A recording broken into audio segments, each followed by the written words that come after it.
안녕하세요. 윤선박 센장TV 윤선입니다. 책 읽어주는 남자. 지금 네 번째 책을 읽어드리네요. 첫 번째 제가 무슨 책 읽어드렸나요? 6인력 구합시다. 두 번째는 왜 일하는가. 세 번째는 이제 마케팅 관점에서 변하는 것과 변하지 않는 것. 내 인생의 책이죠. 제가 현장에 가면 책을 많이 읽어드려요. 그 책을 많이 추천해드리거든요. 박좀 어떤 책을 먼저 읽어야 될까요? 제가 많이 수업 시간에도 적용하고 하는 책 중에 하나가 바로 오늘 소개해드릴 바로 프레임이라는 책입니다. 프레임. 자, 프레임이라는 책의 부제가 뭐냐면 나를 바꾸는 심리학의 지혜. 제가 농산업 마케팅을 전공하면서 경영학과 수업을 많이 들었거든요. 그리고 또 많이 들었던 게 심리학과, 사회과학대였죠. 심리학과에서 경제를 알고 경영을 알려면 심리가 기반이 돼야 된다. 소비자들이 어떻게 선택을 하는지, 그리고 사회 심리학, 사회는 어떻게 선택을 하고 있고 결정을 하고 갈등을 일으키는지 그런 거에 대해서 공부를 좀 했었거든요. 그리고 이제 최근에 경영을 가지고 농산업 현장에 다니면서 참 많이 생각을 해요. 어떤 똑같은 걸 보는데 하나의 관점에 따라 전혀 달라지더라고요. 말하는 게. 왜 저렇게 생각할까 저분은? 왜 저렇게 볼까? 이렇게 볼 수 있겠구나. 굉장히 근데 그게 가장 핵심이 뭐냐면 프레임이더라고요. 어떤 프레임? 이 책은 서울대학 최인철 교수님 썼습니다. 서울대 심리학과 교수님이죠. 심리학 교수님이고 주된 연구 관심은 동양과 서양의 심리적 차이, 인간의 판단과 의사결정, 행복 등이라고 이야기를 합니다. 사회과학대학을 전체 수석 졸업했다 그러네요. 미국 일리노이 대학에서 했고 심리학회에서 소장학자 수상도 했어요. 그리고 서울대학교 3대 명강인 중 하나로 꼽힐. 그리고 이제 이 책 자체는 삼성경제연구소에서 추천했던 책이에요. 프레임을 바꾸면 인생이 바뀐다 라는 거고요. 이 책에 먼저 들어가면서 목차를 한번 봐볼까요? 목차를 보시면 이렇게 목차가 쭉 나와 있어요. 쭉쭉쭉쭉쭉 나와 있죠. 자, 보세요. 자, 목차에 보면 제가 소개해 드릴게요. 세상을 보는 마음의 창 프레임 프롤로그고요. 그리고 첫 번째 장은 세상을 바꾸는 지혜, 나를 바꾸는 프레임으로 해가지고 있고요. 두 번째는 세상 그 참을 수 없는 애매함, 무슨 말일까요? 세 번째는 자기 프레임, 세상의 중심은 나라는 프레임이고요. 네 번째 현재 프레임, 그러니까 어떤 사람은 과거의 프레임이 잡혀 있다는 거죠. 그 다음에 이름 프레임, 이름 프레임이 어떤 거냐면 바로 이름 때문에 지혜로운 소비 해방권, 그리고 변화 프레임, 그리고 마지막으로는 지혜로운 사람의 10가지 프레임이라고 이야기 나와 있습니다. 자, 간단하게 한번 읽어볼까요? 프레임이 뭐냐? 2007년에 썼으니까 12년 됐는데 제가 좋아하는 거 보니까 오래됨에도 불구하고 깊이 있는 책이라는 것을 보여드리고요. 자, 프레임. 프레임은 뭐야? 프레임이란 말은 창틀. 자, 우리가 그 창문 있잖아요. 우리가 어떤 세상을 바라볼 때 그 창틀을 통해서 바라보게 되죠. 예를 들면 안경. 제 안경이 이렇게 있는데 어떤 사람은 여기다가 파란색 색깔을 넣었다면 파란색으로 세상이 보일 거고요.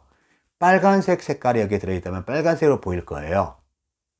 어떤 색으로 보일 거냐. 그러니까 어떤 색을 넣을 거냐에 대해서 그게 이제 하나의 프레임이라 그렇죠. 안경테. 자, 프레임은 한마디로 세상을 바라보는 마음의 창이다. 세상을 바라보는 마음의 창이다. 자, 그 프레임을 보면서 어떤 프레임, 첫 번째 1장에서 나를 바꾸는 프레임인데 어떤 프레임으로 세상을 접근하에 따라서 우리의 삶으로부터 얻어내는 결과물은 결정적으로 달라지더라. 라고 이야기를 해요. 결국 프레임을 바라볼 때 제일 먼저 중요한 포인트는 24페이지에 나와 있어요. 24페이지 뭐라 하냐면 진짜 중요한 것은 먼저 왜라는 말이다. 어떻게라는 말이 아니라는 거예요. 어떻게. 우리가 어떤 걸 보면 이 일을 시작할 때 어때요? 어떻게 할 거냐를 보잖아요. 근데 여기에서 뭐냐면 왜 하느냐. 참 유명한 일화들이 있죠. 청소부 아저씨가 굉장히 열심히 일을 해요. 굉장히 열심히 일하고 있어서 그냥 그렇게 안 해도 될 텐데 열심히 너무 일하는 거예요. 월급을 많이 받는 것도 아니에요. 그냥 근데 표정이 늘 밝아요. 그래서 왜 이렇게 열심히 일하십니까? 물어보니까 나는 지금 지구의 한 모퉁이를 청소하고 있다네. 거리 청소나 지구를 청소하는 일이라는 프레임을 갖고 있다. 그러면서 행복하다는 일이 가치 있는 일이고 행복하다는 거예요. 누군가 해야 될 일이고 이걸 함으로 인해 가지고 사람들이 행복해지고 있고 깨끗한 환경을 보게 된다는 거. 그 일을 자기가 맡고 있다는 거죠. 돈을 벌고 있는 문제가 아니라 내가 하나를 청소하고 있음으로써 뭔가 멋진 일을 하고 있다. 의미 중심의 프레임이라는 거죠. 의미 중심. 그러니까 진짜 행복하는 사람들을 보니까 가장 기본적으로는 먼저 왜라는 의미를 가지고 어떤 일을 시작할 줄 아는 것 같다. 그리고 거기 안에서 나를 발견하는 거라고 말합니다. 두 번째, 실패를 부르는 프레임이 있대요. 실수를 부르는 프레임. 실수를 부르는 프레임은 뭐냐 그러면 바로 실수한 적이 없는 사람은 결코 새로운 일을 시도해 보지 못한 사람이다. 사람들이 생각할 때 성취한 사람은 어떤 사람이냐? 접근하는 사람이라는 거예요. 접근. 접근 프레임은 보상에 주목하기 때문에 한번 해본다는 거죠. 어떤 일을 얻게 된 결과를 보면서 보상에 크게 집중을 해요. 내가 이걸 함으로 인해서 어떤 보상을 받을 수 있다. 근데 회피 프레임은 뭐냐 그러면 실패 가능성에 주면 실패할 거다 저거. 문제가 있을 거다. 저 현장에 다니면서 느끼는 게 어떤 걸 제시를 하고 뭔가 시도하려는 사람이 있는가 하면 어떤 사람들은 먼저 뭘 보냐면 회피해요. 회피할 걸 찾기 시작하더라고요. 문제는. 그러니까 그게 문제를 먼저 뭔가 생각하고 하긴 해야 되는데 그렇게 문제를 계속 하다 보니까 결국은 어때야 돼요? 실수하다가 실패하려고 하다 보니까 결국 안 하게 되잖아요. 안 하게 되죠. 성공 가능성이 99% 하더라도 1% 실패 가능성이 연연하다 보니까 실패 프레임이 연연하다 보니까 일 안 하게 되는 것 같다 라고 이야기를 했고요. 그래서 뭐 다 읽어드릴 수는 없으니까 그 핵심적인 내용들 가지고 갈게요. 82페이지에 뭐가 있냐면 이미지 투사란 말이에요. 이미지. 어떤 이미지를 가지고 세상을 바라보느냐. 어떤 사람들은 저 사람은 부자일 것 같아. 몸매가 날씬해 보여. 똑같은 걸 보는데 저 사람은 집이 있을 것 같아. 아파트가 저렇게 많은데 왜 우리는 집이 없는 거야? 우리가 다른 사람에 대해 말하는 평가나 내용들을 보면 다른 사람이 어떤 사람인지에 대한 정보를 준다기보다는 우리 자신이 어떤 사람인지를 더 많이 드러낸다. 먼 눈에는 뭐만 보인다 라는 말이 있죠. 그러니까 먼 눈에는 뭐만 보인다. 계속 내가 지금 보고 있는 거, 말하고 있는 것을 집중해 있다는 거죠. 그래서 자기 미투사고요. 또 재밌는 게 뭐였냐면 이 안에 마음의 CCTV가 있다 그래요. 조명 효과. 아침에 샴푸가 떨어져서 머리를 제대로 감지 못하고 나갔어요. 사람들은 별로 눈치채지 못해요. 그런데 자기는 계속적으로 어때요? 남 쳐다볼 것 같죠, 남들이. 쳐다보는 것 같아요. 조명 효과. 조명을 받고 있다. 심리현상이라고 말하죠. 연구의 주인공이 아니도 불구하고 종종 자신이 스타처럼 조명을 받고 있다고 착각하면서 다른 사람의 시선에 필요 이상으로 신경을 쓰는 거. 내 삶을 살아야 되는데 내 삶이 아니라 다른 사람이 보여주는 나의 삶을 살고 있다는 거죠. 그러니까 걱정이 많아지게 되고 다른 사람이 어떻게 볼까에 대해서 생각을 하고 있다는 겁니다. 그래서 비교 프레임. 진정한 마음의 자유는 자신을 다른 사람과 비교하지 않는 데서 있다. 계속 비교하는 거예요. SNS를 보고 TV를 보고 하다 보니까 비교를 계속 하다 보면 어때요? 행복하지 않는 것 같더라. 그러니까 더 나은 사람이, 그러니까 그 관점에 더 나은 게 있다는 거죠. 그 나은 걸 보다 보니까 행복하지 않는 것 같더라. 마지막으로 이제 이야기 드리고 싶은 것은 긍정의 언어로 말하라.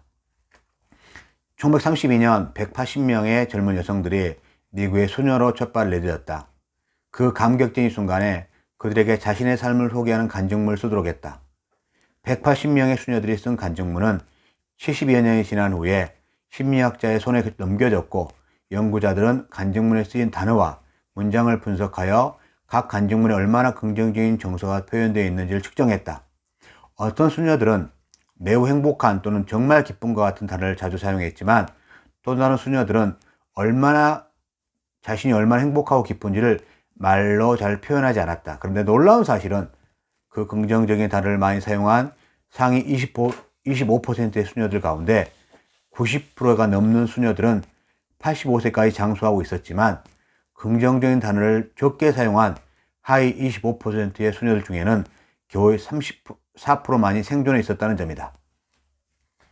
결국 똑같이 감동하고 행복해야 했었지만 그것을 표현했는가 표현하지 않았는가, 감동, 감사, 설렘이 있습니다. 그래서 이 연구팀들이 또 생각했던 것은 뭐였냐면, 자, 공유한 것들, 이 내용을 얼마나 공유했느냐, 공유하는가에 따라서 자기의 삶의 프레임이 달라지는 것 같다. 행복한 사람을 심리학자들이 연구를 했어요. 마틴 셀러그맨이라는 교수가 했는데 그 연구 결과에 의하면 가장 행복하다고 말하는 10%의 사람들은 나머지 사람들이 보인 가장 큰 차이점은 무엇이었을까? 그것은 돈, 건강, 운동, 종교였을까? 아니었다.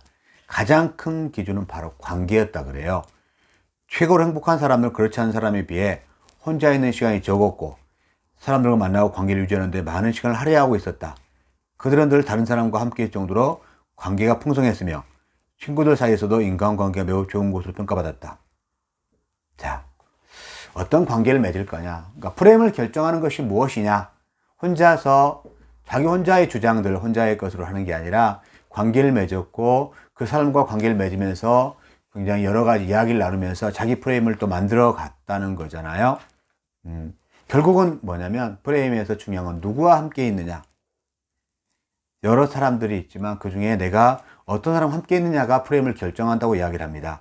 자, 오늘 나를 바꾸는 심리학의 지혜.